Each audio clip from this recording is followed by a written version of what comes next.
Hey, everybody. As we continue our discussion on the Middle Ages in Western Europe, we cannot forget about the one institution that survived the fall of the Western Roman Empire. What was this institution, you may ask? It was the Roman Catholic Church. The Roman Catholic Church. Now, we need to note that most medieval Europeans were Roman Catholics. At this time, it was really the only branch of Christianity. The Roman Catholic Church, in a time of disorganization and chaos and a lack of a central government, right? All the things we talked about, how society was. The Roman Catholic Church was the one constant. It unified and united the people of Western Europe. While kingdoms had boundaries, manners had boundaries, the Roman Catholic Church and its influence had no boundaries in Western Europe. So it was the one thing that united the people within this area.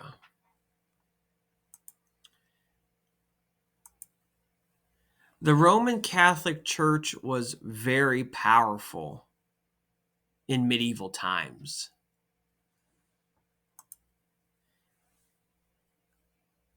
One reason that this institution became so powerful is that the Roman Catholic Church was the largest landowner in Western Europe. Now, some of you may have thought, well, that would have been a monarch who owned the most land. But really, it was the church. For example, when nobles died, they would frequently leave their land to the church in hopes of gaining entry into heaven.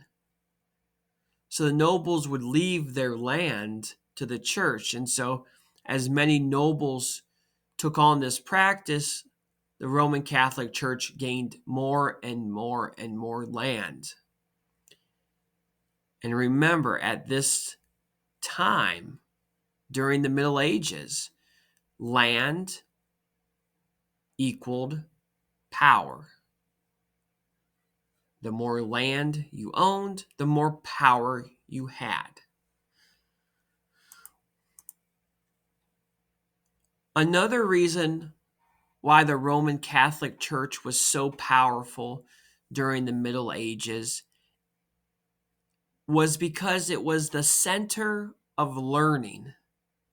The center of learning. Usually, the only people who could read and write were church officials. Think about it. Peasants and serfs, they spent their whole lives working the fields or working a service. Knights spent their whole lives training, living according to the code of chivalry, fighting in war. These people did not have the time to learn to read and write. So usually the only people who could were church officials.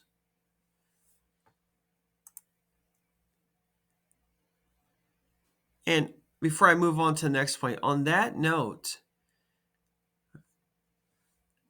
people could not read the Bible for themselves. So they relied on the church to teach them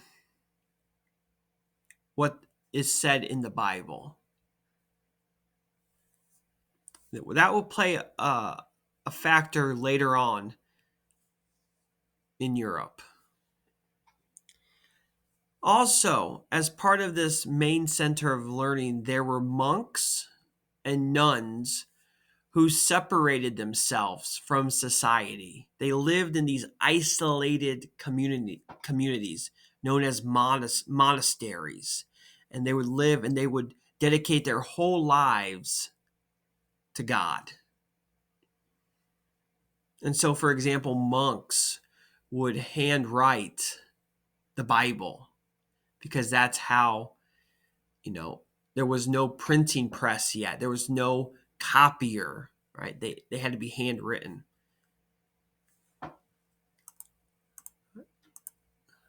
Another reason why I'm not sure why the same slide happened twice. Another reason why the Roman Catholic Church was so powerful during the Middle Ages is because of its wealth. It was an extremely wealthy institution. And part of the reason why it was so wealthy is it was common practice. It was their religious duty to pay 10% of their income as part of their tithe or church tax. Right? 10% of their total income. And lastly, another reason why the Roman Catholic Church became so powerful during the Middle Ages is because they gained power and influence by converting more people to Christianity. Right? Missionaries would go to certain countries within Western Europe and spread the religious beliefs and convert people to Christianity. We talked about in class how Pope Gregory I decided that England needed to be a Christian land. And so he sent missionaries to England, and within a century, England became a Christian state. And so the Roman Catholic Church would gain power, would gain influence, would gain wealth as more and more people converted to Christianity. The last point I want to make when talking about the Roman Catholic Church is just like how feudalism developed a hierarchy, the Roman Catholic Church had its own hierarchy structure. And so at the top of the Roman Catholic Church, the one with the most power was and still is the Pope. Right, the Pope. And then as you work your way down, they have less and less influence on the operations of the Roman Catholic Church and the teachings of it. And so I just want to quickly go through the different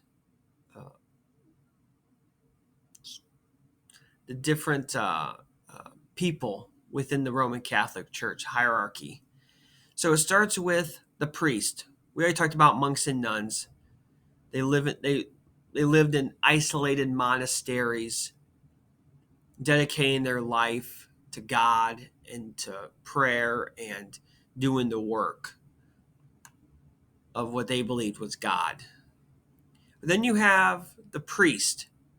They are responsible for one church or one parish is what it's called, but let's go for one church here. Then you have the bishop, which is responsible for many churches.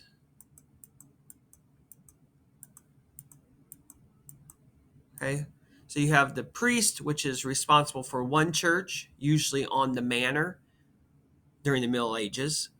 Then you had the bishops, which were in charge of many churches that they oversaw. And then you had the cardinals, which are really responsible for the operations of the Catholic Church. They looked over the bishops. They looked over the economics of the church. They looked over the religious teachings of the church. The cardinals is where they would pick the next pope from. Okay, but at the top you have the pope. Okay, you have the pope. He is the spiritual and political leader of the church.